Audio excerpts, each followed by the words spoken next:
शोहराए आफाक डल lake के खूबसूरत किनारे पर और ठंडी फ़िज़ाओं के बीच में खुशामदीद करते हैं आपका गुलिस्तान टीवी के पॉपुलर डिबेट ओपन टॉक में। मुसलसल नाजरीन, बात हो रही है जम्मू कश्मीर में 10 साल के बाद होने वाले असम्बली इंतखाबात पर और इंतखाबात पर आवाम की क्या तवक्कात है। चूँकि कई सारे एपिसोड्स हमने इसमें किए हैं और इसमें हमने स्टेक होल्डर, सिविल सोसाइटी के नुमाइंदों के साथ साथ सहाफ़ियों और तलबा को दावत दी थी, लेकिन आज के प्रोग्राम में हम सिर्फ सिविल सोसाइटी से वाबस्ता मुअज़्ज़ज़ शख्सियात से बात करेंगे, स्टूडेंट्स से बात करेंगे और सहाफ़ियों से बात करेंगे। और सबसे पहले आज के अपने मुअज़्ज़ज़ मेहमानों का हम आपको तारुफ़ कराते हैं। आज के हमारे पहले मेहमान हैं शाहिद कामली साहब, जो कि सदर है फेडरेशन एंड इंडस्ट्रीज़ कश्मीर के। हमारे साथ है अबरार खान साहब, जो कि चेयरमैन है KTMF के। हमारे आज के एक और मेहमान हैं फ़ारूक अहमद डार साहब, जो कि को चेयरमैन है कश्मीर इकनॉमिक अलाइंस के। हमारे साथ है मंजूर वांगनू साहब, जो कि एक समाजी कारकुन है। हमारे साथ है शमीम शाह साहब, जो कि चेयरमैन है travel agency federation of India के। इसके अलावा हमारे साथ है बलदेव सिंह जी, ये एक नामवर बिजनेसमैन है, यहाँ के सिख कम्युनिटी को भी यहाँ पर आज रिप्रेजेंट करते हैं। हमारे साथ है मंजूर पख्तून साहब, जो कि हाउस बोट वेलफेयर के चेयरमैन है यहाँ पे। इसके अलावा हमारे साथ है गायत्री सिमियाल, जो कि एक कश्मीरी पंडित है और विमेन को यहाँ पे रिप्रेजेंट करती है। शुएब उवैसी, जो कि हमारे आज के जर्नलिज्म के स्टूडेंट हैं। सब मेहमानों का हम बहुत बहुत शुक्रिया करते हैं। आज के इस प्रोग्राम में बात हो रही है जम्मू कश्मीर में 10 साल के बाद असम्बली इंतखाबात पर। मुख्तलिफ सियासी जमातों ने अपने इंतखाबी मंशूर जारी किए हैं। क्या ये इंतखाबी मंशूर सिर्फ वादे हैं या इन वादों को निभाया भी जाएगा? हमारे क्या मसाइल है, क्या उन मसाइल को एड्रेस किया जाएगा जो 8 अक्टूबर के बाद जम्मू कश्मीर में 10 साल के बाद एक नई अवामी हुकूमत कायम होगी? इसी पे बात होगी। सबसे पहले हम फ़ारूक डार साहब के पास जाएंगे। फ़ारूक साहब, आपसे पहला सवाल ये कि 10 साल के बाद इलेक्शंस हो रहे हैं, आप चूँकि ट्रेड से वाबस्ता हैं, क्या समझते हैं आपके ऐसे कौन से मसाइल हैं जिनको इस वक्त फिलफोर एड्रेस करने की ज़रूरत है? ख्याल से चैलेंज बहुत है सिविल एडमिनिस्ट्रेशन को, जो 8 अक्टूबर के बाद बने गए यहाँ पर जम्मू कश्मीर के हवाले से, क्योंकि 10 साल से ब्यूरोक्रेसी के हाथ में ये स्टेट थी। क्योंकि जो एक्सपेक्टेशन थी 2019 के बाद, जो वादे किए गए थे दिल्ली सरकार की तरफ से डेवलपमेंट के हवाले से, जितने भी हमारे सेक्टर हेल्थ के हवाले से, एजुकेशन के हवाले से, जब हम 6 साल के बाद इस ग्राउंड को चेक कर रहे हैं, वो एक्सपेक्टेशन हमारी पूरी नहीं होगी जितने दावे हो रहे थे दिल्ली सरकार की तरफ से। अब हमारी यही एक्सपेक्टेशन है, क्योंकि सिविल रिप्रेजेंटेशन होनी चाहिए सिविल एडमिनिस्ट्रेशन की तरफ से, क्योंकि डेमोक्रेसी का हल ब्यूरोक्रेसी नहीं होती है। क्योंकि हम चाहते थे पिछले 6 साल से यहाँ पर इलेक्शन होना चाहिए। इलेक्शन अच्छी बात है, क्योंकि वेलकम स्टेप है दिल्ली सरकार की तरफ से, स्टेट की तरफ से। मगर जो मैनिफेस्टो में वादे किए मुख्तलिफ तंजीमों की तरफ से, किसी के पास 500 यूनिट, किसी के पास 300 यूनिट, किसी के पास 200 यूनिट, किसी के पास डेवलपमेंट के हवाले से एक रोड मैप है। मेरे ख्याल से जो चैलेंज है स्टेट गवर्नमेंट के पास 8 अक्टूबर के बाद, हमें खदशात लग रहे हैं। मेरे ख्याल से वो चैलेंज पूरा नहीं कर सकती है यहाँ की स्टेट सरकार, मगर एक्सपेक्टेशन है। जो आपका कहना है कि एक्सपेक्टेशन से। शाहिद कामली साहब, आपसे हमारा सवाल है कि आप भी एक स्टेक होल्डर है, मंशूर हमारे सामने है, 10 साल के बाद अवामी हुकूमत होगी, क्या उम्मीद रखते हैं आप बहैसियत एक स्टेक होल्डर? देखिए, हमारा ये स्टेक होल्डर, हमारी ये एक्सपेक्टेशन है कि जो भी इंडस्ट्री सेक्टर में इंडस्ट्री रिप्रेजेंट करता हूँ, तो जो भी हमारी इंडस्ट्री की हालत है वो इस वक्त पसमानदा है, ख़त्म हो गई है इंडस्ट्री। कोई रिवाइवल का कोई चांस नहीं है जब तक गवर्नमेंट एक जामिया प्लान लेकर नहीं आएगी। अब हमारी आज ऐसी हालत है कि MSME सेक्टर ऐसी 75 to 80% बंद है, क्योंकि मार्केटिंग नहीं है। हम उसमें कम्पीट नहीं कर पाते हैं। बाहर से माल आ रहा है, डिफरेंट GST बिल्स पे आ रहा है माल, हम इस पर कम्पीट नहीं कर पा रहे। उससे क्या हो गया, हमारे यूनिट बंद हो गए। बैंक ने इधर से तंग किया हमारे को, bank day and out SARFAESI notice निकाल रहे हैं। उनको भी ये समझना चाहिए कि जब काम ही नहीं है तो क्या करें। आपका मतलब है इंडस्ट्रीज़ काफ़ी सफ़र कर रही है। अबरार साहब, आप बताएं, आप भी एक स्टेक होल्डर है, आप क्या समझते हैं जो इलेक्शंस हैं इस पे आप क्या उम्मीदें रखते हैं? हमारे सामने सब पार्टीज़ का मैनिफेस्टो भी है। देखिए जी, हमारा मैंडेट ट्रेड का है, तो ट्रेड के हवाले से बात करेंगे कि जो पीछे 30 साल नामसाइल हालात से हम गुज़रे हैं, इसने कोई अच्छी छाप ट्रेड एंड कॉमर्स के लिए नहीं छोड़ी है। हम बड़े ही, अगर आप 2014 से बात करेंगे तो अभी भी 2014 के जो हमारे बैड डेट्स हैं वो हमारी बुक्स पे शो कर रहे हैं, जिसका गवर्नमेंट ऑफ हिंदुस्तान ने अभी तक कोई भी अजाला नहीं किया या हुकूमत वक्त ने कहीं भी उसका नोटिस नहीं लिया। और हमारे जो ज़ख्मों पे नमक छिड़कने की बात ये रही कि जो बैंक्स ने अपना जो सिस्टम ऑफ लैंडिंग है वो इतना सख्त कर दिया कि इस वक्त बैंक से 1 रुपया मांगना इज़ अ हरक्यूलियन टास्क। सो यहाँ पे कहीं ना कहीं आके हमारी जो एक्सपेक्टेशंस बनती है गवर्नमेंट से कि जो लैंडिंग पॉलिसीज़ हैं, जो हमारे ऑलरेडी बैड डेट्स हैं, उनके ऊपर एक कहीं ना कहीं एक जामिया आपको वेवर की बात के ऊपर सोचना पड़ेगा जो भी नई गवर्नमेंट आएगी, कि पुराने जो बैड डेट्स हैं उनको कहीं ना कहीं एक बार कहीं ना कहीं बुक से वेव ऑफ कराना पड़ेगा। मैं ज़्यादा बड़े नहीं कहता, छोटे ही लोन्स की बात करूँगा, चाहे वो एमएसएमई सेक्टर जैसे अभी शाहिद भाई ने बताया, ये इंडस्ट्रीज़ का हवाल तो इनसे बेहतर कोई नहीं जानता। उसके बाद जो हम बैंकिंग सेक्टर की बात कर रहे हैं कि लैंडिंग में अभी जो लास्ट के 10 से 11 साल में जो सिबल्स हिट हुए हैं, चाहे फिर वो EMIs की बाउंसिंग के हवाले से हुए, नामसाइल हालात के हवाले से हुए, उसकी गवर्नमेंट ऑफ क्योंकि रूल्स इतने सख्त हैं, कहीं ना कहीं उसमें अगर हमें एक होलिस्टिक डेवलपमेंट की बात करनी है इस खित्ते की, तो हमें कहीं ना कहीं कुछ रिलैक्सेशंस देनी पड़ेगी लैंडिंग पर। रिलैक्सेशन देनी है अगर हमें हॉलिस्टिक डेवलपमेंट की बात करेंगे। मंजूर साहब, आप एनवायरनमेंट पे काम कर रहे हैं, हम भी देख रहे हैं कि खुशहाल सर पर आप काफ़ी टाइम से काम कर रहे हैं, लेकिन मैनिफेस्टो में आप क्या देख रहे हैं कि एक दुनिया में इस वक्त एनवायरनमेंट क्राइसिस हैं, कश्मीर के क्लाइमेट से भी आप वाकिफ़ हैं, कहाँ देख रहे हैं आप अपनी झीलों को, अपनी वाटर बॉडीज़ को, वेटलैंड्स को, डल झील को या बाकी हमारे रिवर वगैरह? सबसे पहले मैं आपका शुक्रिया अदा करता हूं कि आपने आज हमें यहाँ बुलाया, और वाकई एक अच्छा प्रोग्राम मुझे लग रहा है, क्योंकि इसमें कोई पॉलिटिकल जमात यहाँ पर नहीं है, सारे कंसर्न, या चाहे बिजनेसमैन हो या एनवायरमेंटली कोई कॉन्शियस लोग हो यहाँ पर। इसके लिए मैं आपका शुक्रिया अदा करता हूँ। देखिए, सबसे पहले यहाँ पर जो इस वक्त हालात है, हमारा एनवायरमेंट ठीक नहीं है। आप लीजिए हमारे water bodies, they are completely in shambles. हमारे wetlands almost about 60% of them have vanished. हमारे जो स्प्रिंग्स है, मोस्ट ऑफ देम आर, कहीं पर उनका वजूद ही नहीं है। फिर उसके बाद हमारे जंगलात है, ये भी हमने कितनी तबाही मचाई। पिछले 30-35 साल से हमारी जो यहाँ हालत है एनवायरनमेंट की, वो बहुत ख़राब है। अब देख लीजिए, जिस तरह हमने कंसर्न ये दिखाया कि पिछले 3-4 साल से हमने जो यहाँ पर इस फ्रंट वाले डल को ठीक किया, मैं इसके लिए सरकार को मुबारकबाद करता हूँ।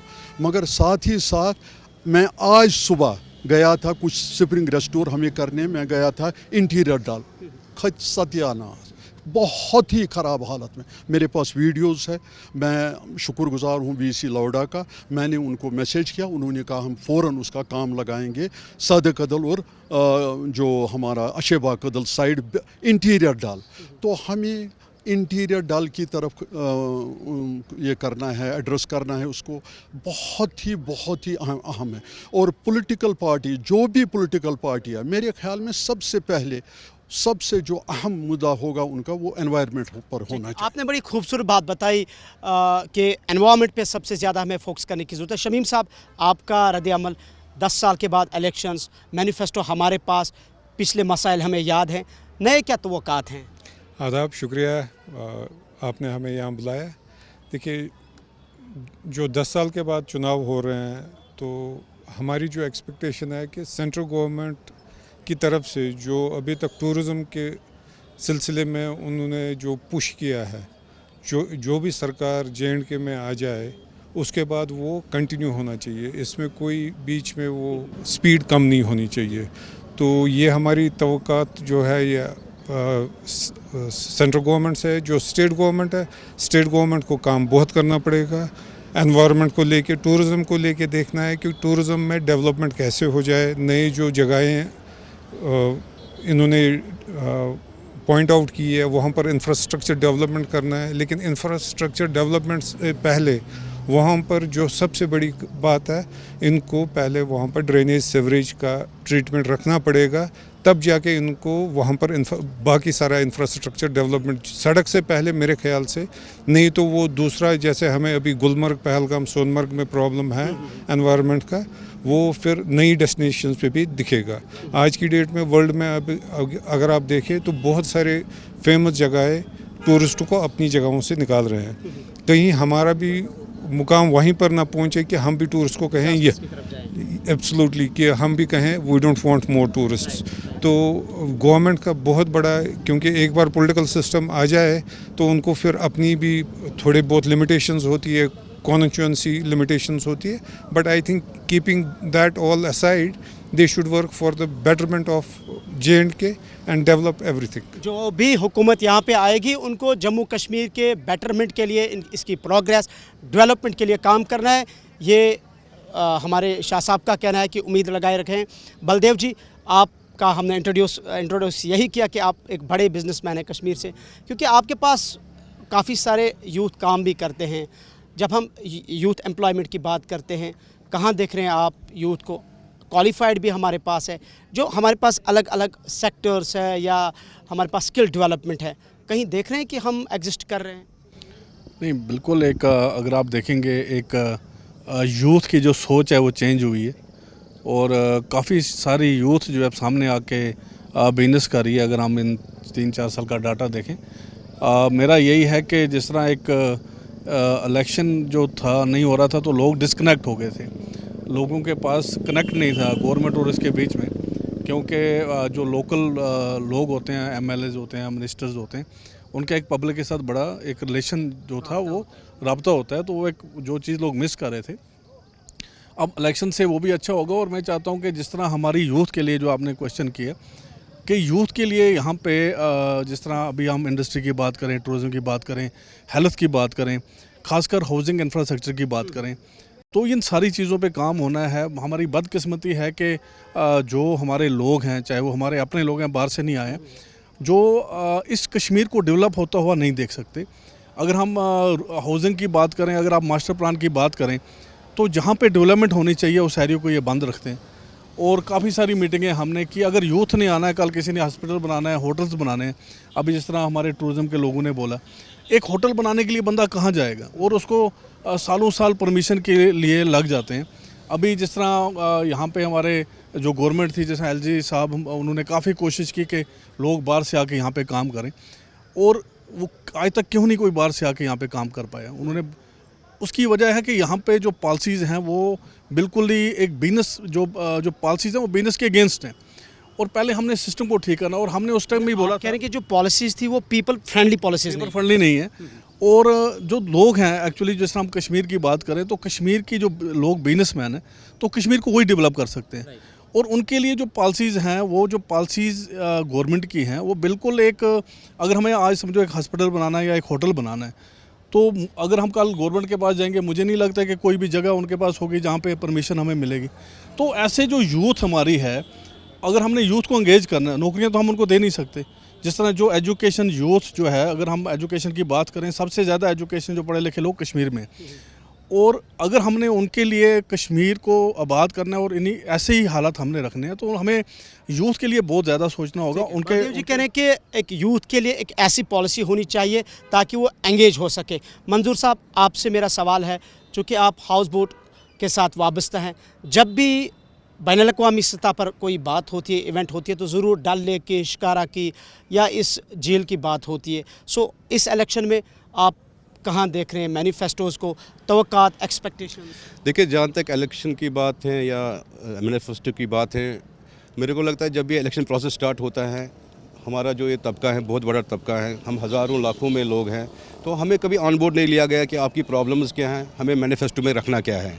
वो खुद ही मैनिफेस्टो बनाते हैं, उसमें टूरिज़म का नाम लगा दिया। टूरिज़म में तो बहुत सारी चीज़ें आती है, जैसे बाकी साथियों ने कहा, होटल भी आता है, हाउस बोट भी आता है, टैक्सी वाला भी, शिकारा, वो टूरिज़म सब आता है। मगर जो हमारा ये सेगमेंट है, इसमें हमें कभी किसी पार्टी ने ऑन बोर्ड नहीं लिया। हमारे कितने मसले मसाइल होते हैं। हमारा एक वार्ड नंबर हुआ करता था बहुत पहले, वार्ड नंबर 9, तो हमारा भी आज एक रिप्रेजेंटेटिव असेंबली में हो सकता था, उसको भी डिवाइड किया गया। तो बिल्कुल हम डिवाइड हैं।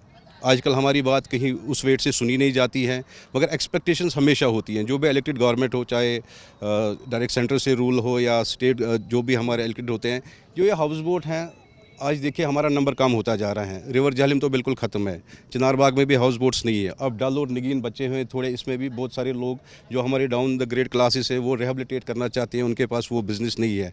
हमें छोटे से परमिशन के लिए कोर्ट जाना पड़ता है, हम नया नहीं बना सकते। अगर कोई गटेड होता है या डूब जाता है तो उसके लिए भी हमें वो जेन्युइन केस होता है, सालों भर वेट करना पड़ता है। क्या गवर्नमेंट की पॉलिसी यही है कि या हम लोग खुद ही मरे, अपनी मौत मरे? मेरे को लगता है 10 साल के बाद आप हाउस बोट नहीं देखेंगे इधर। हमने हमेशा हाउस बोट वालों ने जो काम किया है टूरिज़्म के लिए नेशनल और इंटरनेशनल लेवल पे, हमें फ़ख्र है कि हमने टूरिज़्म को यहाँ पे ज़िंदा रखा है। और हमारी एक ही एसोसिएशन है फ्रॉम 1934, बहुत पुरानी ऑर्गेनाइजेशन है, और हम एक अम्ब्रेला के अंडर काम कर रहे हैं। जितने भी हमारे उसमें पास चेयरमैन आए सब ने अपने आप कंट्रीब्यूट किया है। मगर गवर्नमेंट की तरफ से हमें ये गिले शिकवे रहते हैं। ये जेन्युइन चीज़ है कि इस कम्युनिटी के लिए इस क्या है हमारे लिए, आने वाले टाइम में हम बचेंगे भी नहीं भी बचेंगे। काफ़ी पुरुम्मीद हैं, लेकिन ये भी आप नाराज़ हैं, नाला हैं कि काम नहीं ऐसे हुआ है जैसा होना चाहिए था। सिमियाल जी, आप एक कश्मीरी पंडित हैं, लेकिन उससे बेहतर कि आप विमेन हैं। विमेन एम्पावरमेंट की पूरी दुनिया में आजकल बात हो रही है। 10 साल के बाद इलेक्शंस हो रहे, हमारे पास मैनिफेस्टो सामने है, तमाम मैनिफेस्टो में लिखा गया है कि वुमेन एम्पावरमेंट। क्या कहेंगे? ग्राउंड पे तो नहीं दिख रहा ना सर आपको वुमेन एम्पावरमेंट। बेसिकली जब हम ग्राउंड लेवल पे बात करते हैं ना, सर ने एक बहुत अच्छी बात कही कि जब भी ये लोग पॉलिटिशियन जो हमारे मैनिफेस्टो बनाते हैं ना, वो पर्टिकुलर आके किसी से पूछते नहीं है कि सोसाइटी में प्रॉब्लम क्या है, विकास या डेवलपमेंट आपको कहाँ चाहिए। देखो एज ए यूथ मुझे लगता है कि डेवलपमेंट तो चाहिए, लेकिन जो आज का यूथ है ना वो डिप्रेशन में क्यों है, एनजाइटी में क्यों है, पढ़ लिख के घर पर क्यों बैठा है? क्योंकि हर किसी के पास ना फादर बिजनेस नहीं है, लेगेसीज नहीं है कि उसको कंटिन्यू कर सके। कुछ मिडिल क्लास भी है, कुछ लोअर मिडिल क्लास भी है जिनको जॉब्स चाहिए। मैं चाहती हूँ कि जो भी सरकार आए वो एक ऐसी इंडस्ट्री यहाँ पे सेटल करे ताकि जो हमारे जैसा यूथ है ना वो इस डिप्रेशन से और एंजाइटी से बाहर निकले और अपने आप को बिजी करे। क्योंकि जितना वो एंजाइटी एंड डिप्रेशन में रहेंगे इतना वो बुरी आदतों की तरफ जाते हैं। जैसे कि हम सबको पता है यहाँ पे ड्रग जो दूर दूर तक कश्मीर में था ही नहीं, क्योंकि हमारे यहाँ पे मुस्लिम कम्युनिटी और मेजॉरिटी ज़्यादा है, इनको नहीं पता था what is smoking, drugs, alcohol, सब पता है। हर घर के बच्चे को पूछो जाके, किसी के घर भी चले जाओ, कोई भी बच्चा ना आपको सीधा नहीं दिखेगा, किसी की आंखें लाल हैं, कोई इंजेक्शन करके ठोका। मतलब पढ़ लिख के अगर आपको यही करना है तो आपको क्यों आपका भी यही कहना है कि यूथ को एंगेज करना है, ऐसे सेक्टर्स यहाँ पे एस्टैब्लिश करनी है सो दैट जो ड्रग्स वगैरह है ये आपका शुक्रिया, आप भी हमें ज्वाइन कर चुकी हैं। आपसे भी यही सवाल रहेगा, 10 साल के बाद इलेक्शंस हो रहे हैं, एज ए विमेन आप इस इलेक्शन को कैसे देख रहे हैं? विमेन एम्पावरमेंट की बात हुई, जैसे कि हमने सिमियाल से बात की, तो क्या कहेंगे? सच बोलना चाहूँगी, इलेक्शंस की बात कर रहे हैं आपकी, कैसे देखते हैं आप? मुझे लगता है ये भी एक काइंड ऑफ कश्मीरियों को डाइवर्ट करने के लिए है, वेस्टेज ऑफ टाइम है। क्योंकि चाबी किसके पास है? चाबी तो एट लास्ट सेंटर के पास ही है ना। आपने आगे इलेक्शंस का तो चलो मैं बोलती हूँ लोगों में होप है कि 10 साल बाद इलेक्शंस हो रहे हैं, बड़े लोग उठे हैं आज एमएलए की सीट के लिए। अब आप देखेंगे इस टाइम एक चीज़ मैं कहना चाहूँगी आपके चैनल के माध्यम से कि बड़े लोग जब से गोंग बजा है इलेक्शंस का, 5-5 बजे उठ के लोगों के घरों में जा रहे हैं। जितने हमारे एक मतलब पर कॉन्स्टिट्यूंसी के जितने भी हमारे एमएलए जो उठे हैं या कैंडिडेट्स, सो 5-5 बजे उठ के आप देखेंगे सर कि वो लोगों के घरों में जा रहे हैं, उनसे पूछ रहे हैं भाई आपकी प्रॉब्लम क्या है। इससे पहले वो कहाँ थे आप मुझे पहली चीज़ ये बताइए। ये चीज़ मैं कहना चाहूँगी, वाकई में पहली चीज़ वो एक एमएलए नहीं है, मेरे लिए वो एक पब्लिक सर्वेंट है। क्योंकि आप ये मत समझिए कि आप एमएलए बनने के बाद एक आप मिनिस्टर बन जाएंगे, बल्कि आप एक पब्लिक सर्वेंट रहेंगे, लोगों की खिदमत करने वाले। और खिदमत का मतलब यही है कि इस टाइम पे ये नहीं है कि भाई इलेक्शंस का टाइम है, अपना काम बनता, भाड़ में जाए जनता। अभी तो आपके द्वार खुले हैं लोगों के लिए। ये देखना सर, आप इलेक्शन खत्म होने दीजिए, तब मैं देखूंगी जो हमारे रिप्रेजेंटेटिव हम लोग चूज करेंगे, तब वो 5 बजे उठ के लोगों के घरों में जाए, अपनी कॉन्स्टिट्यूंसीज में चेक करें कि भाई वहाँ पे विडोज औरतें कितनी हैं, वहाँ की प्रॉब्लम्स क्या हैं, और स्पेशली जो हमारा कॉन्स्टिट्यूंसी का फंड आता है, मैं ये देखना चाहती हूँ कि वो उसको ट्रांसपेरेंट कितना रखते हैं। जी बरकत कौर, आप ये कह रही है कि वादे अपनी जगह, आप आज दरवाजे तो खटखटा रहे हैं, हम देखेंगे जब हुकूमत बनेगी लोगों को कितनी राहत मिलेगी। शुक्रिया। शुएब, आप जर्नलिज्म स्टूडेंट हैं, एज ए स्टूडेंट आप क्या कहेंगे, कैसे देखते हैं आपके नौजवानों के मसाइल है, खुद आप एक यूथ हैं? देखिए, अगर एक मसला हो तो बात करें, कश्मीर में चैलेंजेस ही चैलेंज है। पॉलिटिकल इश्यूज अपार्ट अपनी जगह, यहाँ का यूथ 15 लाख से ज़्यादा कश्मीरी यूथ ड्रग्स में मुब्तला है। चैलेंजेस ही चैलेंजेस है। अब ये देखना है कि ड्रग्स आया कैसे। 15 लाख से ज़्यादा लोग जो अनएम्प्लॉयमेंट बढ़ गई यहाँ पे, जिसकी वजह से सुसाइड रेट्स भी बढ़ गया। फॉर फ्लंग्स एरिया, कश्मीर सिर्फ श्रीनगर तो नहीं है ना, फॉर फ्लंग्स एरिया भी है, जहाँ का इंफ्रास्ट्रक्चर आप देखें वो बिल्कुल नील है। मैंने लास्ट टाइम भी कहा था कि कश्मीर का जो एजुकेशनल इंफ्रास्ट्रक्चर वो बिल्कुल नील है। और नील होने के साथ साथ वहाँ के क्लासरूम्स देखें आप, ये देखें कि दिल्ली में स्मार्ट क्लासेस चल रहे हैं तो कश्मीर में क्यों नहीं चलेंगे। यहाँ की मजहबी तंजीमों ने बहुत बार यहाँ पे इस पर बिल्स पेश की कि ड्रग्स को, जो कारवान इस्लामी जैसी तंजीमों ने और बहुत सारी मजहबी तंजीमों ने ये बिल क्या टेबल करवाया कि ड्रग्स को यहाँ पे और मंशियात, शराब और मंशियात यहाँ नहीं चलेगा, क्योंकि कश्मीर जो है एक मुस्लिम मेजॉरिटी स्टेट है और उसके साथ साथ इसको पिरवर कहा जाता है और यहाँ पे साथ साथ लोग, हर कोई कम्युनिटी साथ साथ रहती है और इस ड्रग्स को जो है यहाँ पे चलने नहीं दिया जाएगा। और हम देख रहे हैं कि इसकी वजह से आप देखो कि अनएम्प्लॉयड का रेट आप देखो कि ड्रग्स जो है इतना बढ़ गया कि अनएम्प्लॉयड भी, उसके साथ अनएम्प्लॉयमेंट भी बढ़ गई। आपकी बात आ गई, आप भी यूथ की बात कर रहे हैं कि बड़ा कंसर्न है जो ड्रग्स का रुझान बढ़ रहा है। अरशद साहब हमें ज्वाइन कर चुके हैं, एक सहाफ़ी हैं। अरशद साहब, आपसे डिफरेंट सवाल रहेगा। 10 साल के बाद इलेक्शन, ऑल्दो 1951 से इलेक्शन हुए हैं 2014 तक असेंबली के, जहाँ तक बात करते हैं जम्मू कश्मीर में सियासी मसाइल भी हैं और इंतज़ामी मसाइल भी है।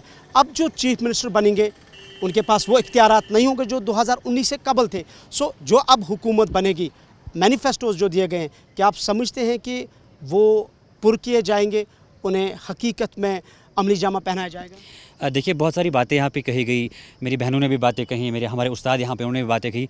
देखिए, सबके पास कोई ना कोई शिकायत है, इसका मतलब हर कोई यहाँ पे चेंज देखना चाहता है। देखिए, जब जो भी कोई यहाँ पे सरकार बनेगी उनके लिए काफ़ी चैलेंजिंग होगा। सबसे पहली बात आपने खुद कही कि उनके पास वो चाबी नहीं है जो चाबी वो घुमा सकते हैं और इमीडिएट कोई फ़ैसला निकल सकता है। वो चाबी घुमाने के लिए उनको और कहीं जाना पड़ेगा जहाँ से वो फ़ैसला, जहाँ से हुक्मनामा जारी होगा, तब यहाँ पे इम्प्लीमेंट कर सकते हैं। दूसरी बात, आपने पार्लियामेंट इलेक्शंस में भी देखा होगा, 2 चीज़ें यहाँ पे देखने को मिली। पहली चीज़, 2019 के बाद यहाँ के जो नौजवान हैं या यहाँ के जो रहने वाले हैं, एक सियासी बेदारी उनमें आ चुकी है, पॉलिटिकल अवेयर हो चुके हैं। अब वो रिवायती सियासत नहीं चलेगी, अब लोगों को बेवकूफ़ नहीं बनाया जा सकता है, एक पॉलिटिकल अवेयरनेस आ चुकी है। दूसरी बात ये है, आपने जो मेजॉरिटी वोटर्स की देखी होगी, वो तो यंगस्टर्स थे और जो पहली बार वोट डाल रहे थे वो भी इस बार वोट डाल रहे हैं। शायद हमारा मुस्तकबिल ठीक हो सकता है। जिस चेंज की आप बात कर रहे हैं, क्या ये पॉलिटिकल चेंज है या इसको हम नैरेटिव में तब्दीली कहेंगे? नहीं, इस पे दोनों चेंज है।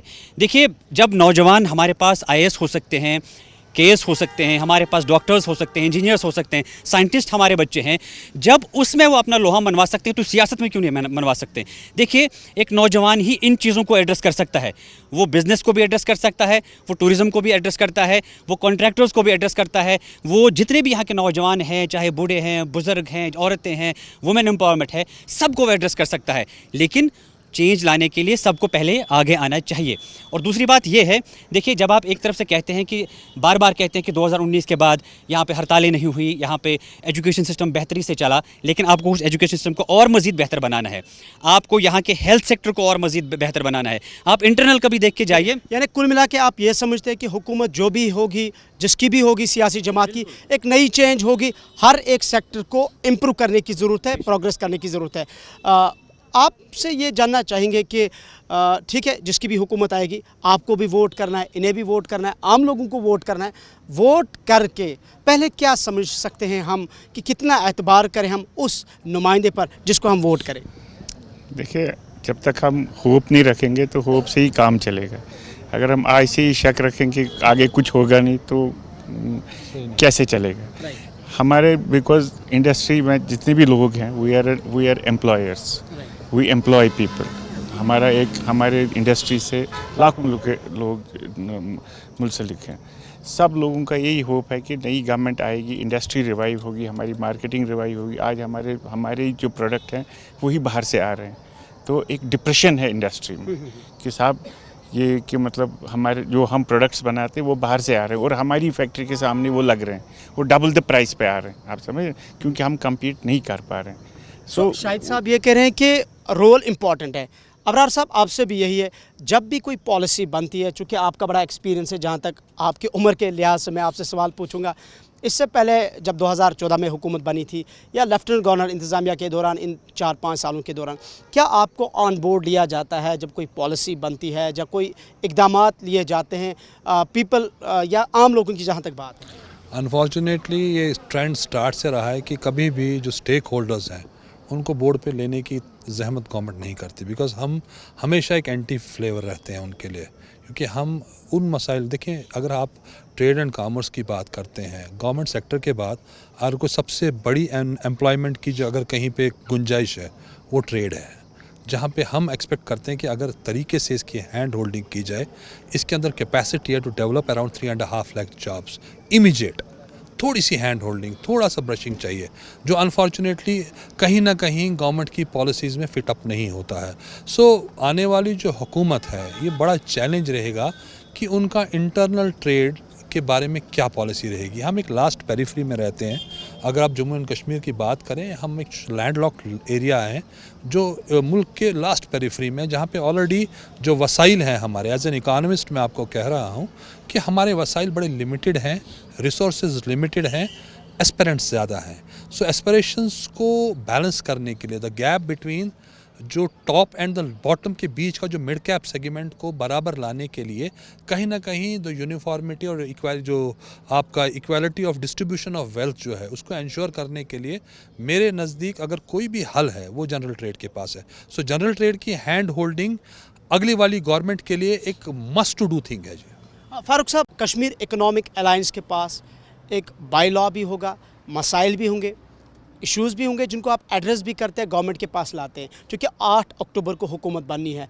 ऐसे इस वक्त कौन से मसाइल हैं, चाहे कॉन्ट्रैक्टर्स के हैं या बाकी जो लोग आपके साथ वाबस्ता है या कोई और फील्ड जो आपके साथ एसोसिएट है, जो आप समझते हैं कि काफ़ी टाइम से मुश्किलात से दो चार है, जिन पे आप उम्मीदें लगा रहे हैं कि वो एड्रेस हो जाएंगे? एक्चुअली मैं एक चीज़ अर्ज़ करूँगा आपको, क्योंकि यहाँ पर हार्टिकल्चर का सेक्टर बहुत बड़ा सेक्टर था।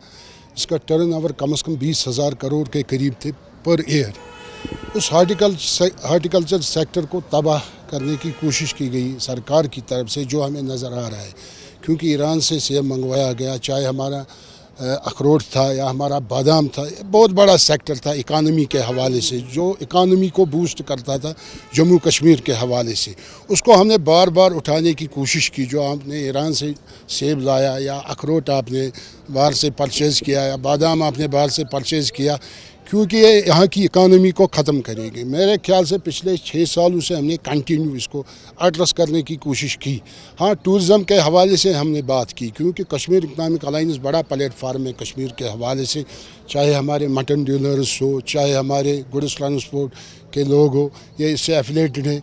मगर टूरिज़म को बूस्ट किया पिछले 3 सालों में यहाँ की स्टेट सरकार ने, इसमें कोई शक नहीं है। जो एक्सपेक्टेशन थी उससे ज़्यादा टूरिस्ट यहाँ पर आ गए। उसके बगैर भी जो हमारा बड़ा सेक्टर था डेवलपमेंट के हवाले से, पूरे जम्मू कश्मीर के हवाले से, जहाँ पर हर एक तंजीम बात कर रही है डेवलपमेंट के हवाले से, वो यहाँ का ठेकेदार है, जो ब्रिज की हैसियत रखता है सरकार और पब्लिक के दरमियान। कम से कम हम 22,000 करोड़ पर ईयर यूटिलाइज़ कर रहे हैं सरकार के ग्राउंड पर, चाहे फ्लाईओवर हो, चाहे सड़कें हो, चाहे पानी हो, चाहे पावर हो।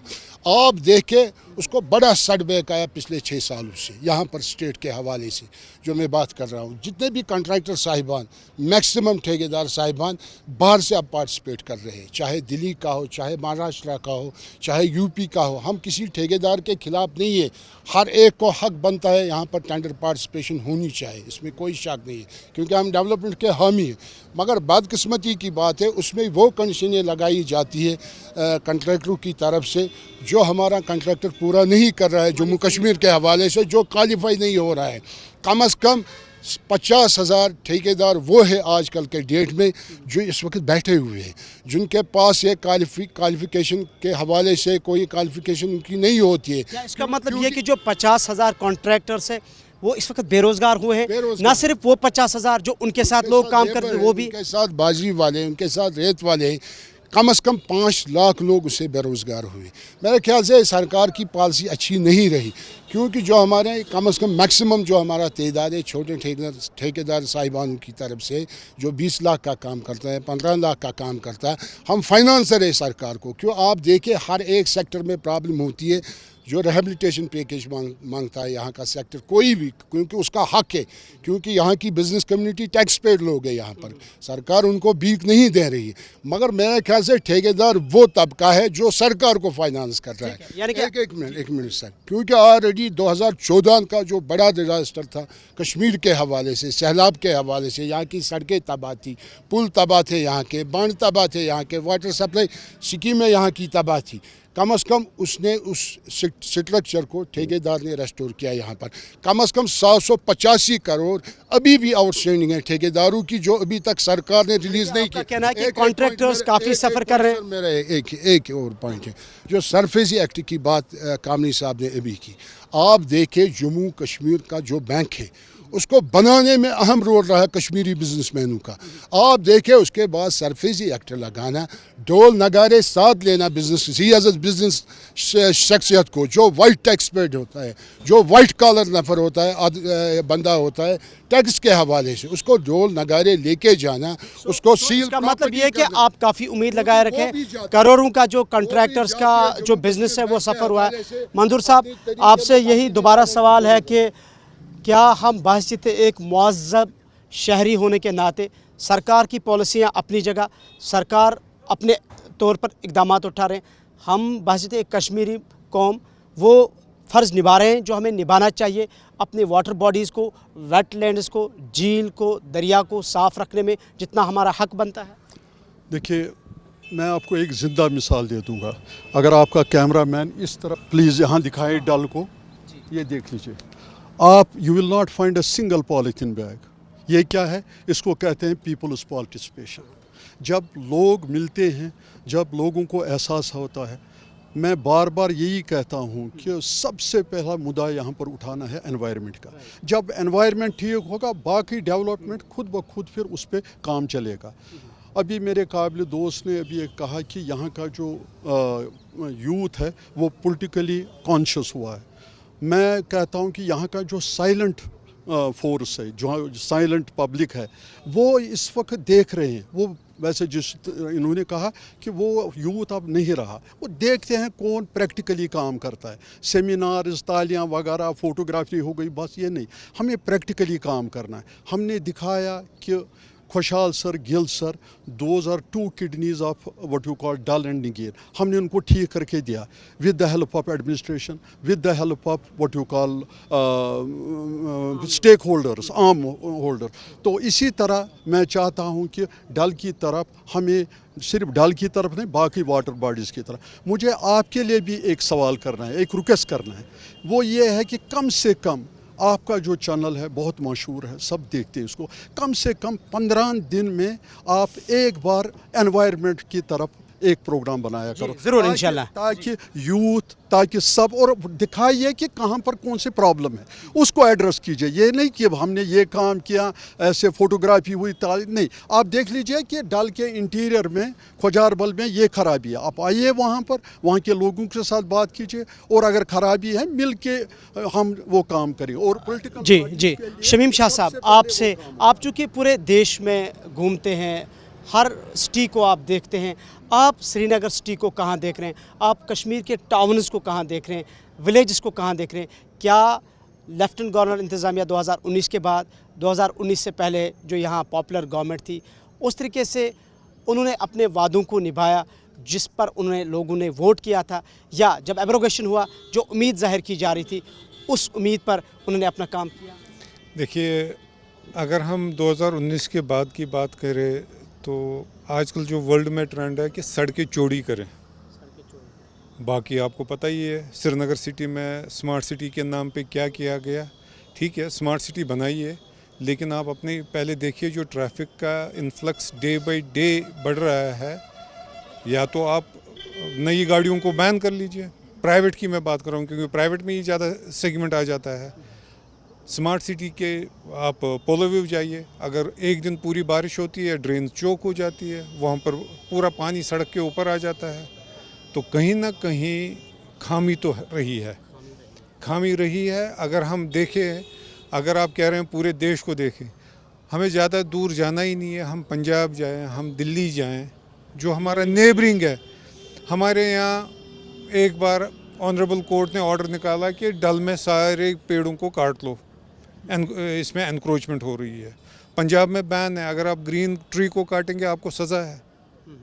तो आप आज की डेट में हम कह रहे हैं हमारे पास ग्रीन कवर कम है, बारिश टाइम पे नहीं हो रही है, गर्मी बढ़ रही है, बर्फ़ कम गिर रही है या ज़्यादा गिर रही है, जो क्लाइमेट चेंज के जो रीज़न्स है।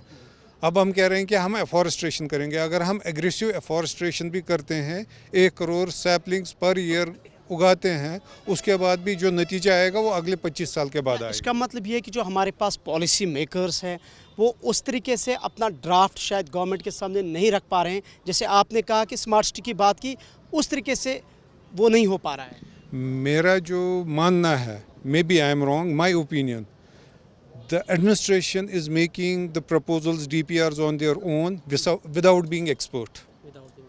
इसमें आपको स्टेक होल्डर को लाना है, पब्लिक डोमेन में सबसे आपको इनपुट्स लेने हैं।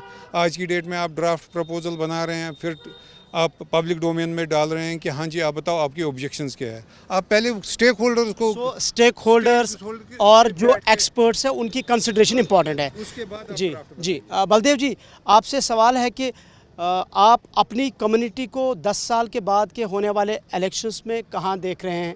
हालांकि माइनॉरिटीज़ की बात की गई है हर एक मैनिफेस्टो के अंदर, अलग अलग पॉलिटिकल पार्टीज़ ने। देखिए, जो अगर मैं अपनी कम्युनिटी की बात करूं तो उनके साथ तो कभी जस्टिस हुआ नहीं पिछले 17 साल से, और हमें उम्मीद भी नहीं है। ठीक है, काफ़ी सारे लोग जो हैं वो अपने आप को सेटल कर रहे हैं। जो बच्चे हमारे हैं, गवर्नमेंट नौकरियाँ तो मिलती नहीं हैं, तो मोस्टली लोग जो हैं वो बाहर जा रहे हैं अपने आप को सेटल करने के लिए। और जो यहाँ की गवर्नमेंट है, जिस तरह अभी गवर्नमेंट आएगी, काफ़ी सारी बातें मेरे भाई ने की कि जब भी कोई गवर्नमेंट बनती है, और ये आपका फ़र्ज़ है, ख़ासकर आप जिस तरह आप गुलिस्तान में आपकी मीडिया से बात करूँगा कि जितनी हम बातें करते हैं एज ए स्टेक होल्डर, आपका फ़र्ज़ है फिर उन लोगों को पूछना और हमारे सामने लाना कि आपने उस टाइम इतने वादे किए थे कि आज आप लोगों के काम कर रहे हो। और जितने भी अगर सक्सेसफुल गवर्नमेंट जो भी आएगा वो तभी सक्सेसफुल हो सकता है ताकि वो स्टेक होल्डर को साथ लेके, अगर किसी ने कोई तरक्की की, अगर आप मिसालें देखोगे, किसी ने हॉस्पिटल डालना है उसको हॉस्पिटल नहीं डालने दिया गया, किसी ने कोई बड़ा काम करना है, तो एक जो बिजनेसमैनों को रिस्पेक्ट मिलनी चाहिए ताकि लोग और आएँ। अभी हम यूथ की बात करते हैं, यूथ को अगर आज किसी बच्चे को परमिशन लेनी होगी छोटा सा कोई दुकान डालने के लिए भी, पहले उसको रिश्वत के लिए पैसे चाहिए, तो वो कहाँ से पैसे लाएगा? मतलब गवर्नमेंट को हैंड होल्डिंग करनी है, ना कि लोगों को बेरोजगार करना है। आपका मतलब है ट्रांसपेरेंसी एंड अकाउंटेबिलिटी की ज़रूरत है। मंजूर साहब, आप कुछ कहना चाहते हैं? जी, जहाँ तक डेवलपमेंट की बात है, मेरे को लगता है अभी भी हम जूझ रहे हैं, हमारे पास इलेक्ट्रिसिटी नहीं होती है। ये जो टूरिस्टिक एरिया है, देखिए हाउस बोट्स की हालत, किसी में भी बल्ब नहीं चल रहा है। हम टूरिस्ट एरिया में रहते हैं, आजकल लोग पैसे भी भरते हैं, पिछले से ज़्यादा लोग आज कॉन्शियस हैं कि हमें बिजली की बिल पे करनी है। खासकर इन एरियाज़ में गवर्नमेंट को देखना चाहिए, ये टूरिस्टिक एरिया है, खासकर ये जो डल लेक हमारे हाउस बोट से नगीन है, कम से कम इलेक्ट्रिसिटी का प्रबंध होना चाहिए। इस साल जो गर्मी पड़ी थी, ग्लोबल वार्मिंग थी, तो बहुत सारे हाउस बोट्स में जनरेटर की फैसिलिटी पूरी नहीं रहती है, या वो लोग अफोर्ड नहीं कर सकते जो हमारे डाउन द ग्रेड है, they are dependent on the electricity. अभी भी हमारे पास वो डेवलपमेंट नहीं आ रही है। रही हाउस बोट्स की बात, मैं अभी भी ये कहता हूँ कि डिमांड एंड सप्लाई की बात होती है, जैसे होटल्स बहुत बन रहे हैं, अच्छी बात है। दूसरे हाथ से अगर होम स्टे देखेंगे, वो भी बहुत वजूद में आए हैं। टैक्सी जो कमर्शियल टैक्सीज़ है वो भी हज़ारों में आई है। टूर ऑपरेटर्स 50 हुआ करते थे, आज 6000 है, मगर हाउस बोट का नंबर ही कम क्यों होता जा रहा है? हाँ, क्या हम इसके हिस्से नहीं है? मतलब आपका ये एक कंसर्न है, ये कम क्यों हो रहा है? मैं कहता हूँ इंस्टेड ऑफ, मगर ऐसा मतलब हम ये चाहते हैं कि इसको इंडस्ट्री का दर्जा करार दिया जाए, हेरिटेज इंडस्ट्री। जो भी गवर्नमेंट के बाकी जो फिर स्कीम्स होती है वो हम अवेल कर सकते हैं, क्योंकि हमने टूरिज्म एक मेजर पार्ट किया नेशनल इंटरनेशनल लेवल पे, तो हमें क्यों इग्नोर किया जा रहा है? सो अब एक्सपेक्टेशन है जो भी कमिंग गवर्नमेंट है वो हमें ऑन बोर्ड ले, हमारे जो मसले मसाइल हैं उनके हाथ में है, कहीं बाहर से उनको इसके लिए कोई ऑर्डर नहीं लाना, उनके हाथ में। If they are interested and they are willing to adopt us, मेरे को लगता है ये फिर हम ग्रो हो जाएंगे, अदरवाइज बहुत मुश्किल है हमारे लिए इस तबके को आगे चलाना। समियाल जी, आप कुछ कहेंगे? सर, मुझे ऐसा लगता है कि यूथ की तो हमने आपसे बात कर ली कि एम्प्लॉयमेंट की हमें बहुत ज़्यादा ज़रूरी है, पर यहाँ सारी बिज़नेस की ही बात कर रहे हैं। अगर सबको बिज़नेस में ही जाना चाहता है तो गवर्नमेंट जॉब का क्या अचार डालना है हमने यहाँ पे? फिर जब वुमेन को अलग अलग सीट्स दी जाती है तो दिखती क्यों नहीं है कोई गवर्नमेंट सेक्टर्स में हमें लेडीज़? उनके साथ अलग अलग भेदभाव क्यों रखा जाता है? जैसे इलेक्शंस में देखिए, मैंने कल भी ये बात कही थी कि 100 में से सिर्फ 3 औरतों को कैंडिडेट चुना गया, बाकी मर गई थी सारी। सर, उनको भी आगे लाते हैं अपने से। इस बात को मैं बरकत आपके पास ले जाऊंगा। जब यहाँ कैंडिडेट्स के अनाउंसमेंट की बात हुई, हम देख रहे कि जैसे समियाल ने कहा कि 6 आउट ऑफ 100 यानी 94% मर्द हैं, ख़वातीन नहीं है। हालांकि वुमेन एम्पावरमेंट की बात भी हो रही है। As a social activist, as a women, क्या कहेंगे? क्या मैं किसी और चीज़ पे बात कर सकती हूँ इस क्वेश्चन के अलावा भी? बिल्कुल, आपके पास ओपन डिबेट है, आप ओपन डिबेट में ये चीज़ है, जैसे आपने हमारे रिस्पेक्टेड बलदेव सर से बात की, पूछा हमारे रिस्पेक्टेड बलदेव सर से आपने पूछा कि भाई माइनॉरिटी की बात हो रही थी। मैं भी माइनॉरिटी से बिलोंग करती हूँ, मैं एक प्राउड कश्मीरी सिख हूँ। तो उस चीज़ में मैं एक चीज़ कहना चाहूँगी बहुत ओपनली, माशाल्लाह हमारे जो एमपी चूज़ किए गए थे राहुल्ला साहब, बहुत बढ़िया इंसान चूज़ किए गए। पार्लियामेंट में जाके उन्होंने स्पीच भी दी, यहाँ पे मैनिफेस्टो की बातें हो रही हैं। तो मुझे ऐसा लगता है कागजी तौर पे तो सब कुछ लिखा जाता है, बट प्रैक्टिकल सेंस में कोई कुछ कर नहीं रहा है।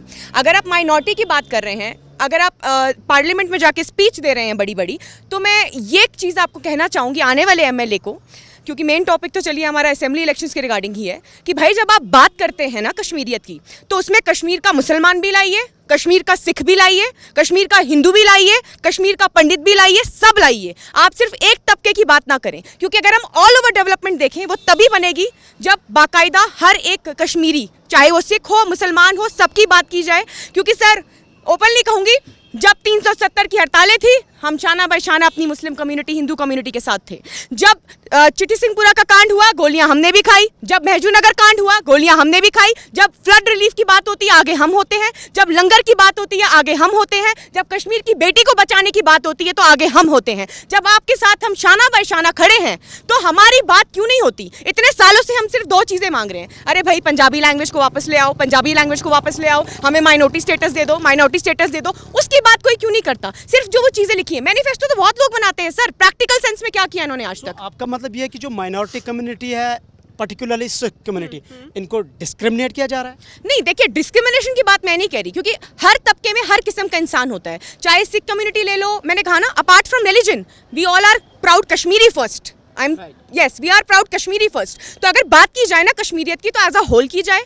दूसरी चीज़, एक चीज़ मैं और आपके चैनल के माध्यम से कहना चाहूँगी जो मेरे दिल में है, जब आप डेवलपमेंट की बात करते हैं ना, तो मैं गवर्नमेंट से ये कहना चाहूँगी, आने वाली भी और जो है भी, जो चल भी रहा है, जब आप डेवलपमेंट की बात करते हैं तो 4 साइकिलों की बात ना कीजिए। जब आप डेवलपमेंट की बात करते हैं तो खाली पोलो व्यू का सजाने का बात मत कीजिए। डेवलपमेंट मीन्स यूथ को डेवलप करना। अगर आपने हमें कैद करके हमसे 370 छीन लिया, हमें चलो रख ही दिया अपने साथ, हालांकि हम ऑलरेडी आपके साथ थे, ये शक तो आपको था कि हम आपके साथ नहीं है। अगर थे ना, तो वाकई में आप ये काम कीजिए, आप यूथ को डेवलप कीजिए, तब जाके आप लोगों की दिल जीत पाएंगे। आज जबरदस्ती तो भाई बच्चे को भी आप कोई काम नहीं करवा सकते, तो कश्मीर के यूथ से क्या एक्सपेक्टेशन रखेंगे आप? तो अगर वाकई में आप चाहते हैं कि हम आपका सपोर्ट करें, दिल जो जीतना होता है ना सर, वो 4 साइकिलें खड़ी करके नहीं जीत सकते, ये ना ही रोड को सजा के, वो यूथ को डेवलप करके। हमारा यूथ सर डिप्रेशन में, एंजाइटी में, हम लोग साइकेट्रिस्ट के पास जाने में शर्माते हैं। माँ बाप को हम बता नहीं सकते कि हमारी तकलीफ क्या है सर। लोग सोचते हैं कश्मीर में अनपढ़ लोग रहते हैं, उनको भैया आके दिखाओ, यहाँ हमारा दूध वाला तक पीएचडी करके बैठा होगा, उसकी मजबूरी है दूध बेचना। क्यों? क्योंकि हमारे पास कुछ है ही नहीं सर। अगर एक बच्चा किसी का है, वो तो मजबूर है सर, वो तो बाहर भी नौकरी के लिए नहीं जा सकता ना। वो बाहर नौकरी के लिए क्या जाएगा, मुझे बताइए? कश्मीरियत तो खत्म हो ही रही है। अब जिसके घर में 2 बच्चे हैं, वो एक जा रहा है, दूसरा कहता है मैं भी क्या करूं, मेरे पास भी नौकरी नहीं। और जो बाहर जा रहा है सर, मैं वो भी बता दूं, वो भी सुखी नहीं है। 20-30 की हज़ार की नौकरी पे आप क्या एक्सपेक्ट करते हैं? वो अपना किराया भरेगा, अपना फ्यूचर देखेगा, सेविंग करेगा, क्या करेगा? सो इसीलिए मेहरबानी इतनी है आने वाली गवर्नमेंट से, और जो प्रेजेंट गवर्नमेंट है, जो भी चल रहा है, भाई वाकई में अगर डेवलप करना है तो सड़कें तो ठीक है, यूथ को डेवलप कीजिए। और कश्मीरियत की बात करते हैं तो सबको साथ लेके चलिए। बरकत, आप ही के इन पॉइंट्स में से एक पॉइंट को मैं अपने मेहमानों से सवाल पूछूंगा। एक तो कश्मीरियत, दूसरा यूथ की डेवलपमेंट। बड़ी खूबसूरत बात इन्होंने बताई, लेकिन नाजिम नज़ीर साहब शुक्रिया, आप बड़ी देर के बाद आगे, सीनियर सहाफ़ी है, 10 साल के बाद इलेक्शन हो रहे हैं। मेरा सवाल आपसे ये है कि क्या इस इलेक्शन से कश्मीर का सियासी मसला हल होगा? क्या 1989 के बाद जो यहाँ हालात बने, क्या ये उसका हल है? क्या मिलिटेंसी को भी अब इस इलेक्शन के बाद थोड़ी सी उसमें कोई फ़र्क आएगा, या यहाँ के सियासी माहौल में कोई फ़र्क आएगा? पहली बात यह है कि हुकूमत बन रही है, इंतखाबात हो रहे हैं, 10 साल के बाद एक नया रुझान पैदा हो रहा है। लेकिन इस नए रुझान के साथ आगे क्या होगा वो तो हम सभी जानते हैं, क्योंकि जो हमारे इख्तियारात थे, जो यहाँ हुकूमत बनने जा रही है, कि वो एक यूटी की हुकूमत बनने जा रही है। यूटी की हैसियत में हमें आपने भी पढ़ा होगा कि यूटी की हैसियत क्या होती है। उस एतबार से जो बातें कही जा रही हैं, जो आज मैनिफेस्टो हमारे सामने लाया जा रहा है, आई सल्यूट बरकत कि इसने जिस तरह से आपको ओपनली बात कही कि वही कुछ होने जा रहा है। क्योंकि हमारे यहाँ सड़कें ज़रूरत हैं, हमारे यहाँ डेवलपमेंट ज़रूरत है, लेकिन हम पर क्या गुज़र रहा है। वैसे तो एक सहाफ़ी के मैं कहूँगा कि यहाँ बिल्कुल मतलब अगरचे किसी चीज़ों पर लगाम लगाई गई है। यहाँ सोशल मीडिया है, यहाँ हर एक के हाथ में मोबाइल है, तो जो क्रेडिबिलिटी मतलब जर्नलिस्ट्स की थी वो तो यकदम ख़त्म हो गई। किसी पर कोई बैन ही नहीं है, कौन चलाएगा, किसको इजाज़त मिलेगी, किस तरह से कौन क्या खबर चढ़ाएगा, मतलब इसमें तो कोई क्रेडिबिलिटी नहीं रही है। क्रेडिबिलिटी तमाम चीज़ें जो है ये ख़त्म हो गई है। एक ऑफिसर है, इसकी क्रेडिबिलिटी ख़त्म, एक स्टेक होल्डर है, इसकी क्रेडिबिलिटी ख़त्म, हर एक की क्रेडिबिलिटी जिसकी। नाज़िम साहब, फिर क्या रोल है इस नई हुकूमत का जो 10 साल के बाद बनेगी, जिसके लिए हम डोर टू डोर कैंपेनिंग कर रहे हैं, रोड शोज़ कर रहे हैं, जिसके लिए दुनिया भर को हम कह रहे हैं कि इलेक्शंस हो रहे हैं। अगर ये हुकूमत बनने जा रही है हकीकी मानों में, तो इस हुकूमत को बिल्कुल जो ये मैनिफेस्टो बना के आज लोगों के सामने आ रहे हैं, इनको उसको हकीकी मानों में मतलब निभाना भी होगा। क्योंकि अगर उनको कोई हदबंदी होगी उनके लिए, लेकिन उसके लिए उनको मरकज़ को मजबूर करना होगा कि हमने लोगों के साथ वादे किए हैं, हमें इस निज़ाम को बदलाना है। आपका कहना है कि जो भी हुकूमत बनेगी उसको मरकज़ को प्रेशराइज़ करना है, लोगों के जो मसाइल है उनको हल करना है। इरफान साहब, गुलिस्तान टीवी के प्रोग्राम हेड, आप कुछ कहना चाहते हैं? देखिए, जहाँ तक खास बातचीत हुई है, मगर इस बातचीत के साथ साथ अगर देखा जाए ग्राउंड इम्प्लीमेंटेशन मैंने पिछले 24 साल से कवर की है। मैं बहुत छोटा था जब मैं इस फील्ड में आया था और हमने देखा था ज़मीनी हक़ाइक़ जो लोगों के हैं, ख़ास तौर पे जो बुनियादी मसाइल है उन पर बात करना लाजमन है। मगर सबसे बड़ी बात यह है कि आजकल के टाइम में ख़र्चे बहुत है। आजकल वो ज़माना नहीं है कि आप नॉर्मल तरीके से फैमिली को रन कर सकते हैं। आज 500 रुपये का, 1000 रुपये का नोट जो आपके 5 रुपये के बराबर है। इन चीज़ों को मद्देनज़र रखने के साथ साथ सरकारी नौकरियाँ हैं नहीं। आपने कितने ऐसे प्राइवेट सेक्टर्स या कॉर्पोरेट सेक्टर्स यहाँ खड़े किए हैं जिसमें आपने यहाँ के यूथ को रोज़गार दिया है। जैसे बरकत जी ने कहा कि ख़ास तौर पर यहाँ का यूथ बाहर जाता है, 30,000 में वो करेगा क्या? मुझे लगता है 1 लाख रुपए में भी उसके लिए कुछ नहीं है वहाँ जब वो कार्य करेगा। मैं चाहता हूँ कि अगर जो नई सरकार यहाँ हो वो यहाँ के यूथ के लिए एक अच्छी डेवलपमेंट जॉब। आप भी यूथ की बात करें जो बरकत ने कहा। जी। कश्मीर की बेटी होने के बावजूद पूरी कश्मीर की यूथ के तरफ से कि भाई अगर आप चाहते हो ना कि हम आपको अपनाएं, पहले आप हमें उस तरीके से देखिए, अपना बना के देखिए, उसके बाद ये चीजें इंप्लीमेंट कीजिए। और दूसरी चीज और, हम बड़ी कॉन्स्टिट्यूशन की बातें करते हैं, मैं वकील हूँ, बहुत right to speak, right to फलाना, तो भाई हमारे सच बोलने पे हम पे पीएससी क्यों लगा दिया जाता है? राइट टू स्पीक है ना हमारे पास, हम तो सच बोल सकते हैं ना सर, तो सच बोलने पे पीएससी मत लगाइए। हमारे बच्चों को बाहर के बच्चों की तरह ही बराबर रखिए, हमारी चेकिंग मत कीजिए, तब जाके कश्मीर की बढ़ोतरी होगी और कश्मीर का। जी आप कुछ कहना? हाँ, एक बात है कि जी हमारे मेहमान डेवलपमेंट की बात की जा रही है बलदेव जी, यहाँ मतलब अब सलूशन ढूंढा जा रहा है। लेकिन एक बात आपके माध्यम से मैं आप ये कहना चाह रहा हूँ कि अगर इक्तिसादी तौर हम देखेंगे, इक्तिसादी तौर हम ज़ीरो पर पहुँच गए। हमारी तिजारत इतनी मुतासर हो गई है कि तिजारत जो ताजर है हमारा, उसके वजूहात भी है। मैं आपको ये बात बताऊँगा कि वजूहात ये है कि हमारा यहाँ मेटाडर वाला था, उसका पैसा यहाँ ही गर्दिश कर रहा है। आप भी कह रहे इकोनॉमी के लिए हम बहुत सफ़र कर रहे हैं, कुछ कहना चाहते हैं शाह साहब? देखिए, यहाँ पर बहुत सारी चीज़ें हमारे पॉलिटिशियन कह रहे हैं, जो अभी कंटेस्टेंट्स है वो भी कह रहे हैं, सेंट्रल गवर्नमेंट भी कह रही है। उनको देखना चाहिए दो चीज़, एक तो अनएम्प्लॉयमेंट रेशियो नेशनल एवरेज से 3 गुना ज़्यादा क्यों है, दूसरा इन्फ्लेशन रेट दिन ब दिन क्यों ऊपर जा रहा है। अगर इन्फ्लेशन ऊपर जा रही है तो जो आपकी करंट इनकम है it's not going to suffice. कुल मिला के आज के इस डिबेट में हमें ये पता चला कि हम बुनियादी मसाइल से दो चार हैं। अनएम्प्लॉयमेंट रेट बढ़ रही है, इन्फ्लेशन बढ़ रही है, एनवायरनमेंट क्राइसिस है, क्लाइमेट का एक बड़ा चैलेंज है जो कि हाजी साहब ने कहा, और इससे शुएब ने कहा कि हमारा जो यहाँ पे एजुकेशन सेक्टर है वो एक बड़ा इशू है। कुछ कहना चाहते हैं? जी एक टास्क फोर्स बनाने की ज़रूरत है जो कमेटी ये एसेस करे व्हाट आर द लॉसेस, जिस भी बिजनेस है, जैसे इंडस्ट्री है, ट्रेड है, टूरिज़्म है, एक लॉस असेसमेंट कमेटी बनाई जाए जो फैक्चुअल लॉसेस देखे। और ये लॉसेस हमने खुद नहीं किए, these are the circumstances losses, circumstantial losses. ये लॉसेस को एसेस करके उनको कोई रेमेडी, कोई ट्रीटमेंट देना है। तो कुल मिला के यहाँ मुआशी हालात से हम जूझ रहे हैं, मुआशी बहरान है। दूसरा, जैसा कि सियासी, समाजी और सिक्योरिटी हालात का भी बरकत ने जिक्र किया।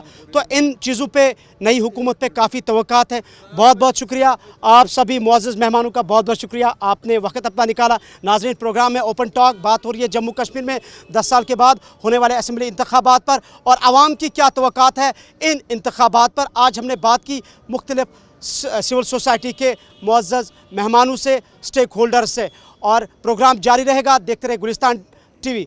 टीम गुलिस्तान के साथ इमरान नायकू, डल लेक, श्रीनगर।